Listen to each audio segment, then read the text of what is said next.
তুমি কেন্দ্রে যাইতে পারবে না, তোমার গিরাগারা ভাঙিয়ে গেল, তুই কেন্দ্র যাইতে পারবে না।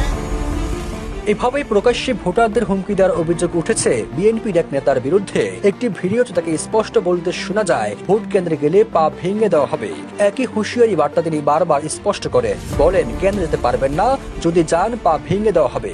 এমন একটি ভিডিও সামাজিক যোগাযোগ মাধ্যমে ছড়িয়ে পড়লে ক্ষুব্ধ প্রতিক্রিয়া জানায় নেটিজেনরা। তুমি কেন্দ্রে যাইতে পারবে না, এখানে সবাই শুনে তুমি কেন্দ্রে যাবে না, বলে দিলাম যাও, সোজা সরি জানোয়ার যাও। এমন ঘটনা ঘটেছে নোয়াখালীর কবিরহাটে। জানা গেছে, দাড়িপাল্লা প্রতীকের প্রচারণা চালালে বাধা প্রদান করে বিএনপির স্থানীয় এক নেতা। এ সময় ভোট কেন্দ্রে না যাওয়ার হুমকিও দেন তিনি। এমন অবস্থায় নোয়াখালীর ৫ আসনে জামাতের প্রার্থী মোহাম্মদ বেলায়েত হোসেন সংবাদ সম্মেলন করেন। অভিযোগ করেন, বিএনপির কর্মীরা দাড়িপাল্লা নারী ভোটারদের ভয়ভীতি দেখাচ্ছেন। ২৫ জানুয়ারি নোয়াখালী প্রেস ক্লাবে এক সংবাদ সম্মেলনে এসব অভিযোগ করেন তিনি।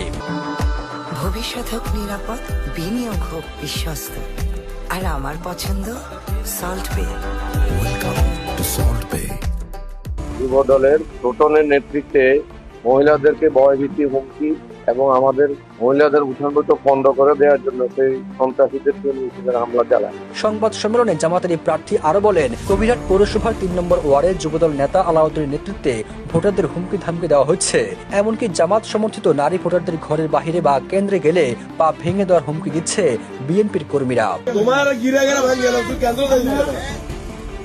জামাতের প্রার্থী বলেন, এসব ঘটনার ভিডিও ফুটেজ সহ প্রশাসনকে দেওয়ার পরও তারা কোনো ব্যবস্থা নিচ্ছে না। এমন অবস্থায় প্রশাসনের নিরপেক্ষতা নিয়ে শঙ্কিত বলেও জানান তিনি।